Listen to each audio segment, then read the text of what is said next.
Hola, ¿cómo están todos? Mi nombre es Laura Pinzón, soy del curso 11.2 y hoy vengo a presentarles un breve resumen del libro El miedo a la libertad de Eric Fromm, primer, segundo, tercer y cuarto. Eric Fromm en este capítulo refiere que la historia moderna, europea y americana se centra en el esfuerzo por alcanzar la libertad de las cadenas económicas, políticas, espirituales que aprisionaban a los hombres.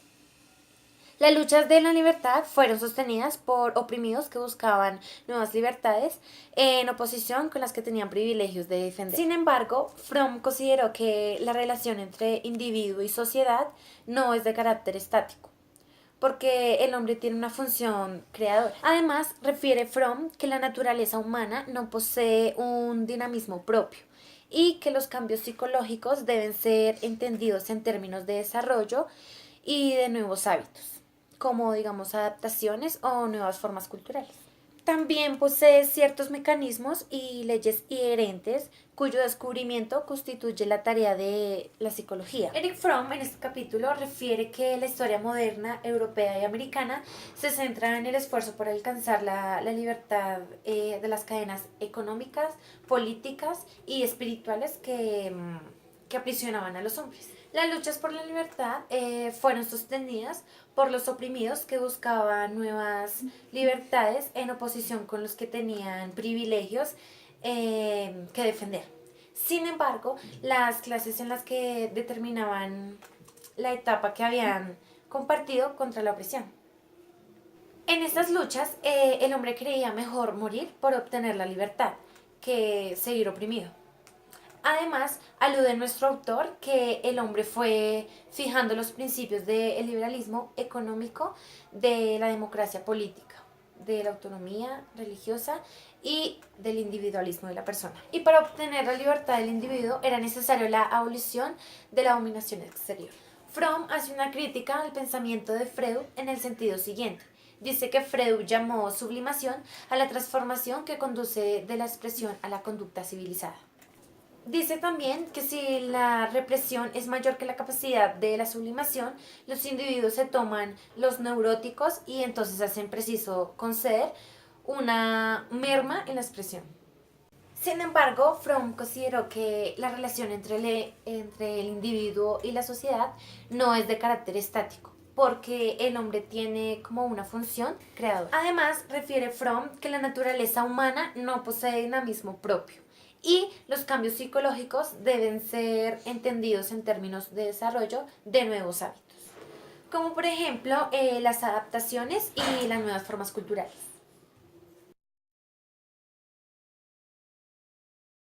Título, Fromm alude que el proceso por el cual el individuo se desprende de sus lazos originales, que en este caso es llamado individualización, parece haber alcanzado su mayor intensidad. Nos dan un ejemplo donde un niño nace y deja de formar un solo ser con su madre y se transforma en un ente biológico y separado de ella. Pero desde el punto de vista funcional permanece unido con su madre durante un periodo considerable.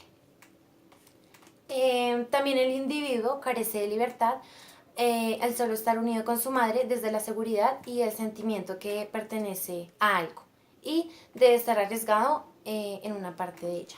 El proceso de individualización creciente tiene dos aspectos. El primero es que el niño se hace más fuerte desde el punto de vista físico, emocional y mental.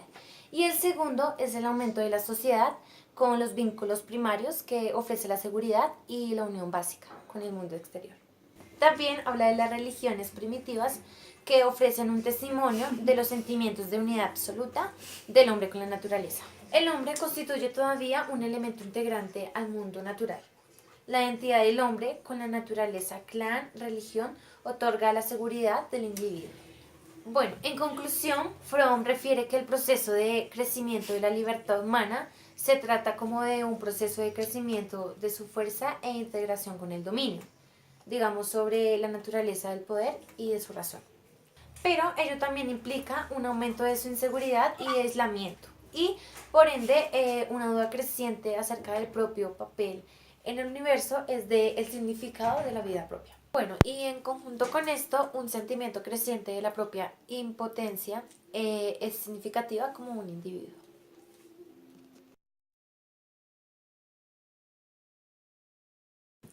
En este capítulo, la Edad Media ha sido deformada de dos maneras. La primera, el racionalismo la ha considerado sobre todo como un periodo de oscurantismo. Y la segunda ha sido idealizada sobre todo por los filósofos reaccionarios y en ciertos casos también por algunos críticos progresistas del capitalismo. Bueno, también otro tema que se evidencia en el libro es el periodo de la Reforma. Para Fromm, la Reforma fue esencialmente una religión de las clases urbanas, medias y bajas, y de los campesinos. El desarrollo capitalista provoca como un aumento entre la división de ricos y pobres y el descontento que imperaba entre estos últimos.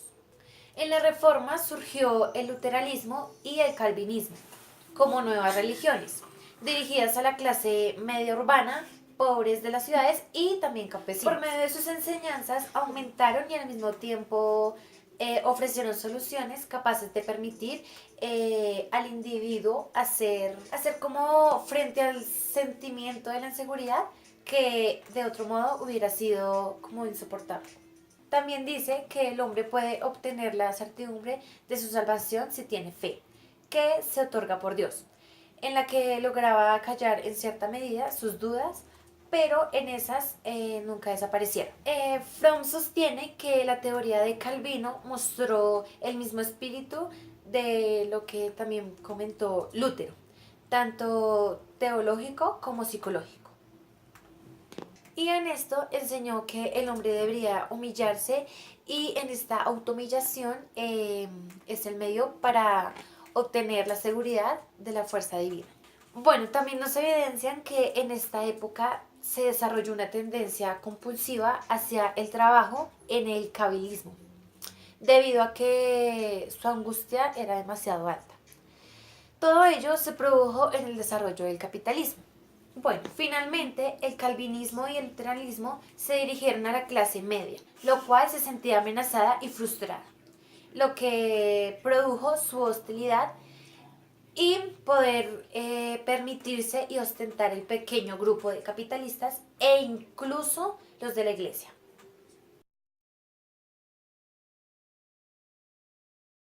Bueno, en este cuarto capítulo, Fromm refiere que las doctrinas protestantes prepararon psicológicamente al individuo para el papel que tocaría desempeñar en el moderno sistema industrial. También se cree que el hombre moderno con sus acciones está motivando los intereses personales, pero en realidad su vida es dedicada a fines que no son suyos. También nos dice que la propaganda del hombre de negocios moderno se dirige a la emoción, procura influir emocionalmente sobre los sujetos para someterlos a través de medidas irracionales. Como por ejemplo, digamos, un boxeador famoso que fuma una marca de cigarrillos.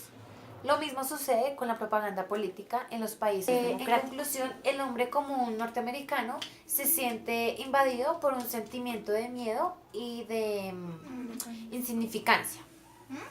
El sentimiento de aislamiento individual y de impotencia es algo a lo que el hombre común no tiene conciencia. Eso fue todo por hoy.